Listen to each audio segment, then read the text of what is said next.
This hearing will come to order. Today, the Senate Judiciary Committee will hold a hearing on the nominations of Kristen Clarke to be Assistant Attorney General for the Civil Rights Division and Todd Kim to be the Assistant Attorney General for the Environment and Natural Resources Division, commonly referred to as ENRD. These are key positions in the Department of Justice.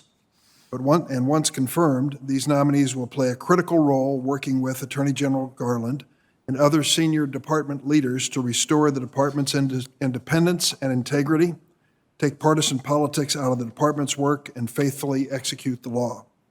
Ms. Clarke, Mr. Kim, you're so far away, but I wanted to welcome you and your families especially. We're happy to have you here today. With passage of the Civil Rights Act of 1957, the Civil Rights Division was founded with the task of defending the civil rights of all Americans. The division's attorneys' work is wide-ranging and includes protecting the right to vote, defending the free exercise of religion, combating human trafficking, ensuring those with disabilities have equal opportunities and access to public accommodations, and upholding fair housing laws, rooting out employment discrimination, protecting students against educational integrity. It's a pretty vast agenda. Importantly, the division's lawyers also investigate and prosecute hate crimes, which occur far too frequently in our communities. They are perpetrated against individuals on the basis of race, religion, gender identity, sexual orientation, and disability. The Civil Rights Division plays a critical role in the Justice Department, building on the mission that led the Justice Department's creation in the late 19th century, upholding equal justice under the law. But the Civil Rights Division today also is regrettably a shell of its former self. The Trump administration did more than just diminish the division's standing. It went so far as to use the division to roll back hard-won civil rights. Under President Trump, the Civil Rights Division reversed long-standing positions in key voting rights cases. It gave its blessing to harmful voter ID laws that were unnecessary and voter purges. The division pushed for and then defended the addition of citizenship questions in the 2020 census. It abandoned the use of consent decrees with local police departments, a vital tool that helped promote police accountability and protect both officers and the communities they served. And so, after 4 years of a Civil Rights Division hollowed out by the Justice Department's own leaders, we find ourselves in desperate need of restored leadership, of a bold vision for returning the division to its founding ideals, of a renewed commitment to enforcing the nation's civil rights laws.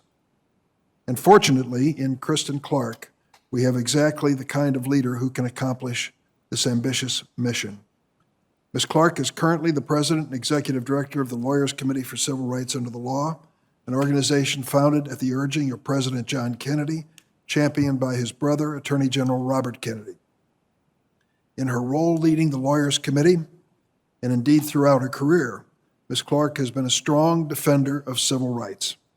From prosecuting hate crimes and human trafficking in the criminal section of the Civil Rights Division, to protecting voting rights at the NAACP Legal Defense and Education Fund, to tackling employment discrimination as the Chief of Civil Rights Bureau in the New York Attorney General's office, Ms. Clarke has steadfastly pursued an objective that sadly remains elusive even to this day: equal justice for all.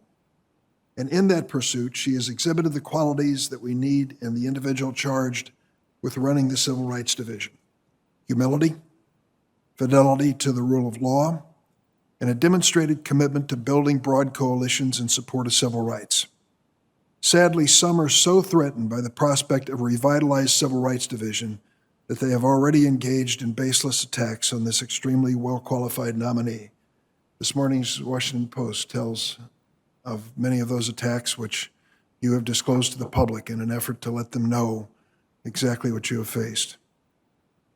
Despite Clarke's deep base of law enforcement support, groups like the Major Cities Chiefs Association, the International Association of Chiefs of Police, to individual sheriffs, prosecutors, and state attorneys general, some are actually trying to paint her as anti-police, based on false accusations that she represented or worked to free a man convicted of murdering a Philadelphia officer.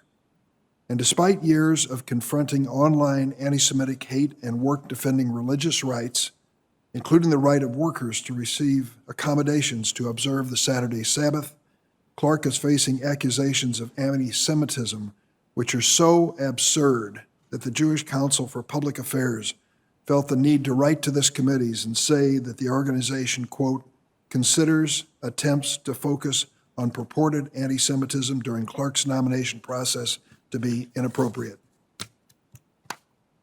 Attorney General Garland told us during his own hearing that he does not believe Clarke is an anti-Semite or believes she is discriminatory in any sense.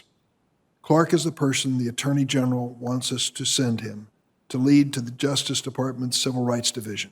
She is the person who can restore the Civil Rights Division to serve all of the American people. For the past several weeks, stories about the trial in Minnesota and incidents there and in other states have led the news.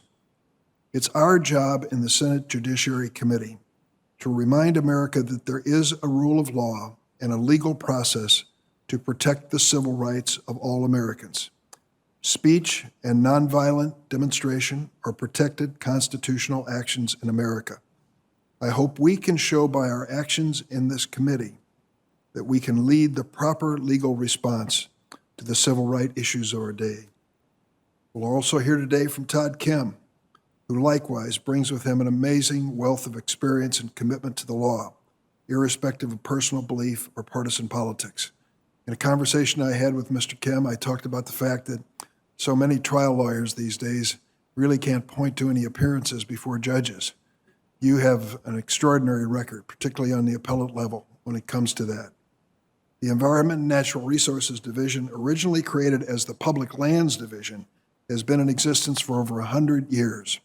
Every day, attorneys in this division work tirelessly to enforce our nation's environmental laws, including the Clean Air Act, the Clean Water Act, and hazardous waste laws. Every American benefits from ENRD's work to reduce pollution and protect our nation's most precious natural resources.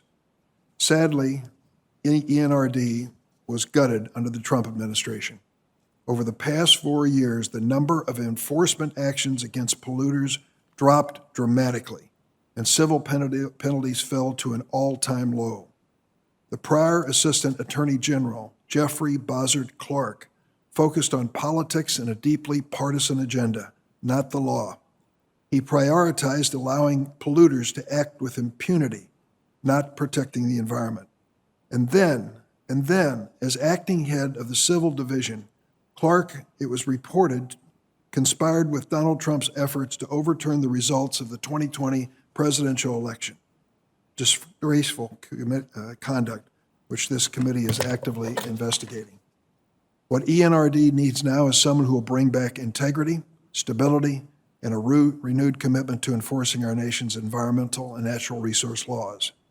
Todd Kim is that person. Mr. Kim is currently the Deputy General Counsel for Litigation, Regulation, and Enforcement at the Department of Energy. He is an experienced, award-winning appellate litigator.